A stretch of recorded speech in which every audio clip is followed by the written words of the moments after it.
Hello everyone, welcome back to my YouTube channel. My name is Dr. Muhammad Sohail Khan.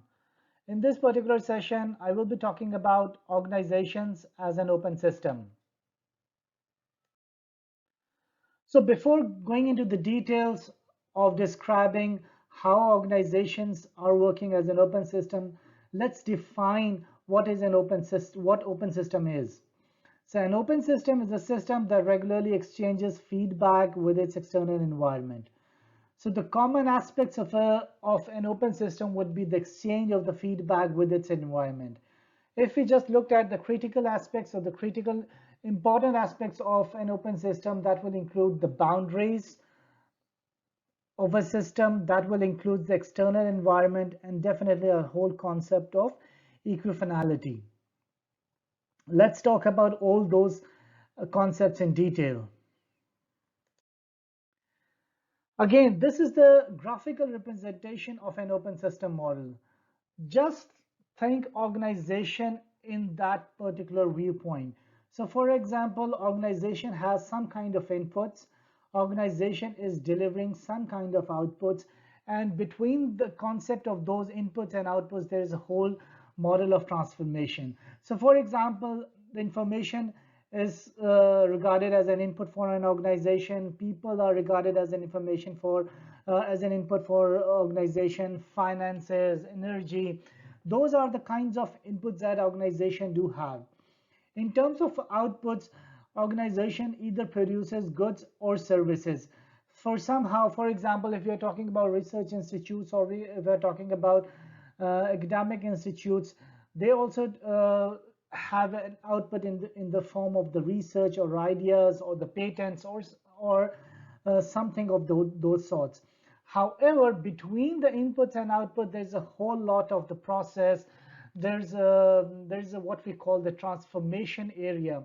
That transformation area basically has two more components.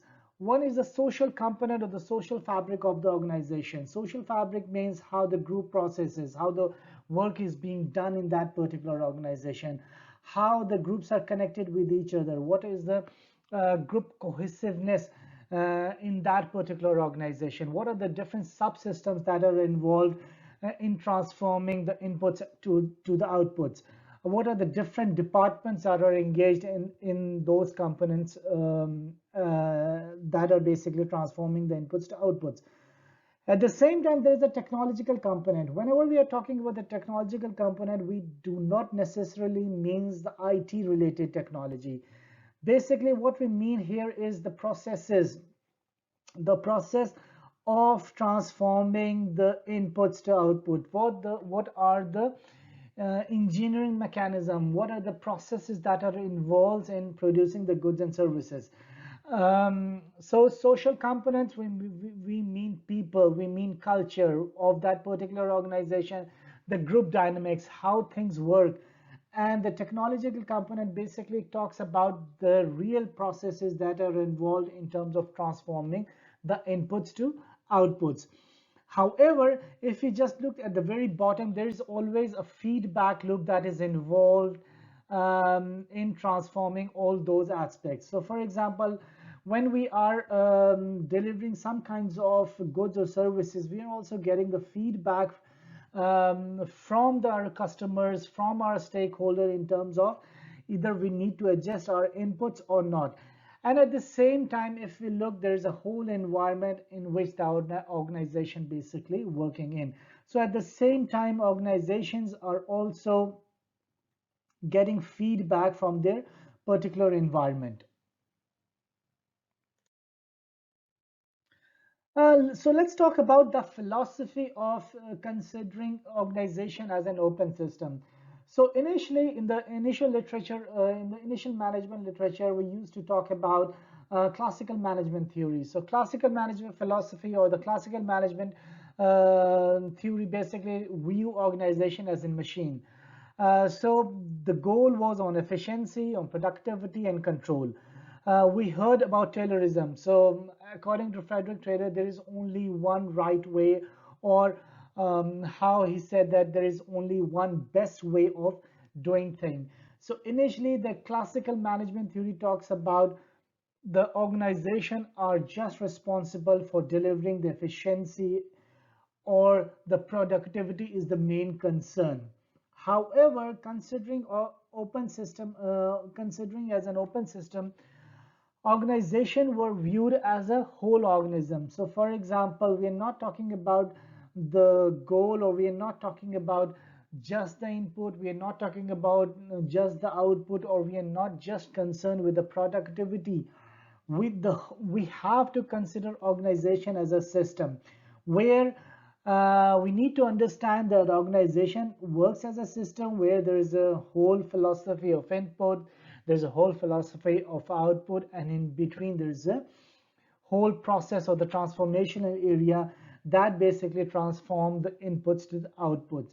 So the goal of the open system approach would be described and explain that how organization works and what are the multiple ways to accomplish various goals. It means that there's not only a single way or the right way or the best way of getting that goal. However, there are multiples way of getting the goals because of involving of so many stakeholders in that particular organization. So those are basically some of the components of systems. So for example, as we talked about initially, there are inputs, there are transformations, there are outputs. We have to talk about of the boundaries. What are the boundaries of organizations?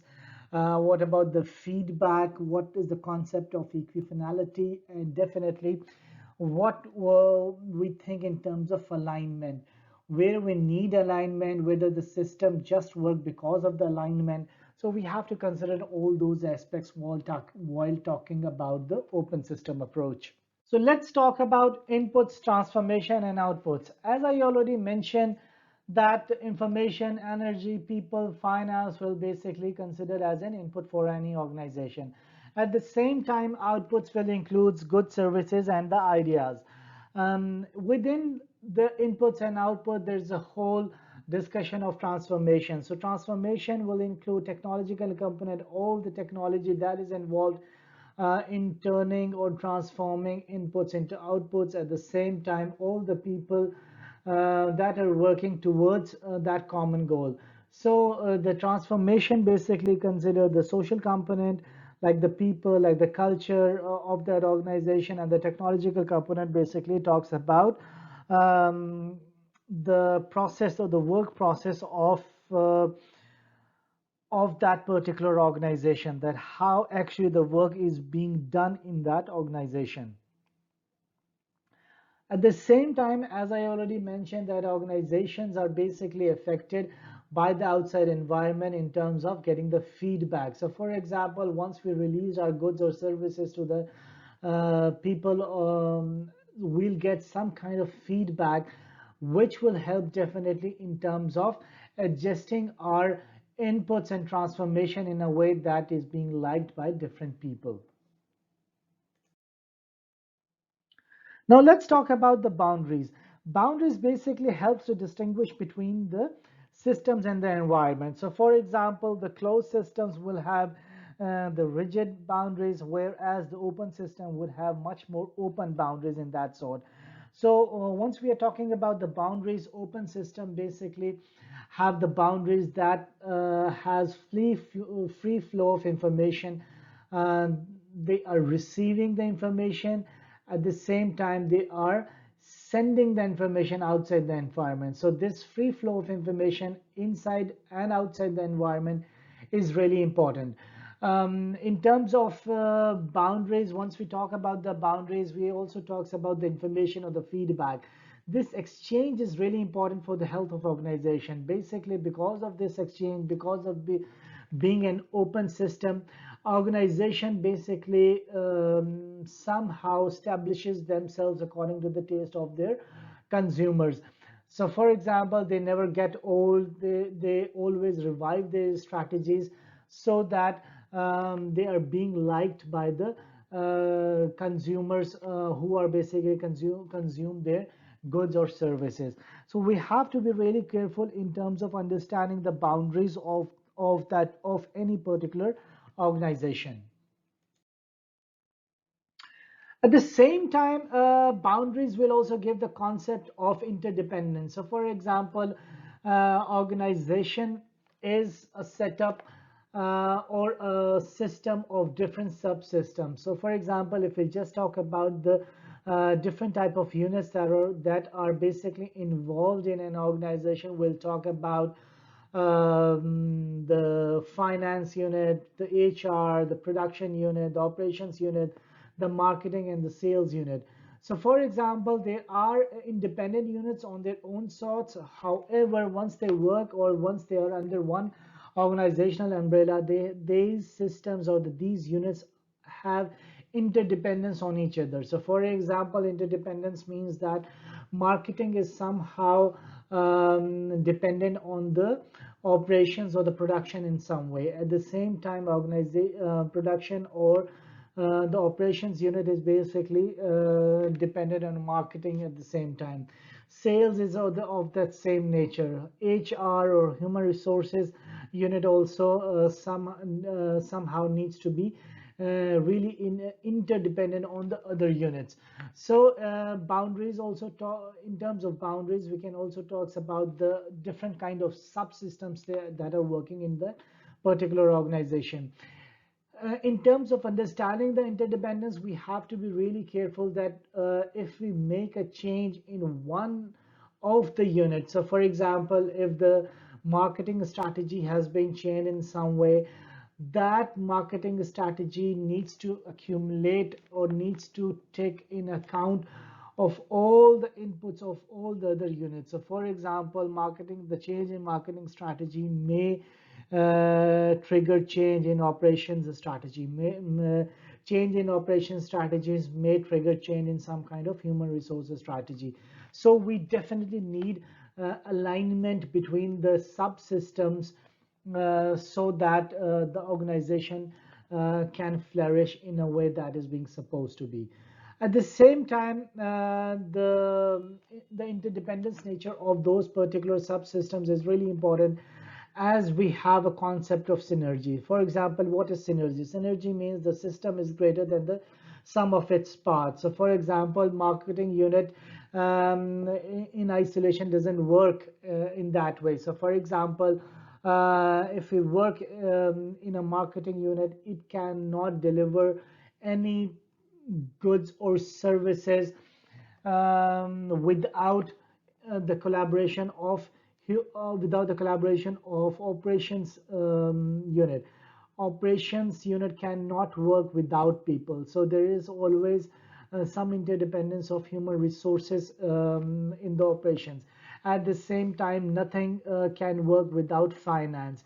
So this is how what we call the synergy works, that a single unit will never be greater or important if we compare it with the organization. So organization's output will definitely be dependent on the interdependence of those particular units. Feedback is also important in terms of understanding that how my organization is working, how different components of my organization is working, and at the same time how my goods and services are being considered out in the market. So for example, there would be some kind of negative feedback or the positive feedback. Negative feedback would basically seeks to correct or reduce variations. So for example, variations in the sense of what is being expected from a particular organization and what that organization ends up in making. If there is a variation between those two elements, then negative feedback helps in terms of correcting that particular actions. At the same time, positive feedback basically change or grows the system in a desired way. So for example, if there is a positive way, it either wants that system to be in that particular way or somehow alter that system so that they can have more increase in terms of delivering their services or in the production of their goods. Now let's talk about the concept of equifinality. Equifinality is the principle that in open systems a given end state can be reached by many potential means. So for example, a final goal can be achieved by several potential means, or in easier sense we can say that there is no best single way of doing things, or there's no best way of doing things. So it means that the goal can be achieved from the multiple ways. The idea of equifinality suggests that similar results can be achieved with different initial conditions and in many different ways. So it talks about it talks about the focus should be on the means rather than on the end state. So for example, once we had a clear idea of the inputs and all the processes that is basically involved in terms of transforming those inputs, we can reach our potential goal in some way. So for example, the manager should know the inputs of the particular organization. They should know that how that particular input needs to transform into outputs in some way. So it doesn't talks about the contingency. It doesn't talks about the rigidness of the system. Open system basically talks about the multiple ways in which a particular goal can be reached. The last item in this particular system would be alignment. So the alignment means that how the elements of the strategic orientation align with each other. So how the inputs are being managed in a way that we can get the desirable outputs.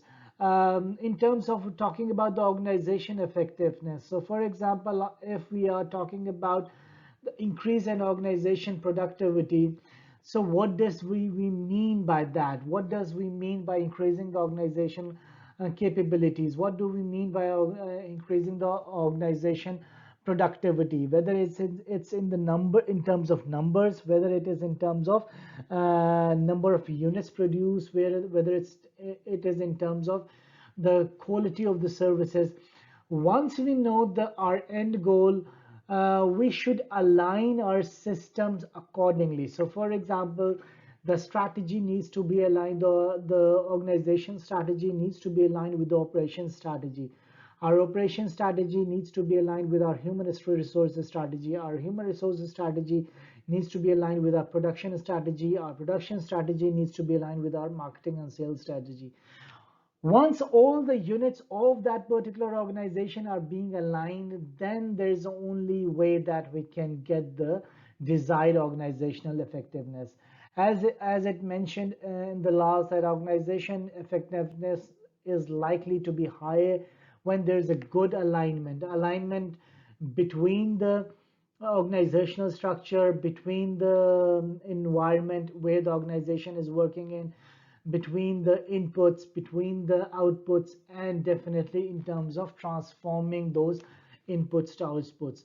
So in terms of getting organization effectiveness, each and every system or subsystem of an organization needs to be aligned. Once the organization systems or the subsystems are aligned, we can expect increase in organization effectiveness. We can expect that organization effectiveness will likely to be higher in that sense. So I hope that this particular session will give you some kind of understanding that how organization can work as an open system. Thank you very much.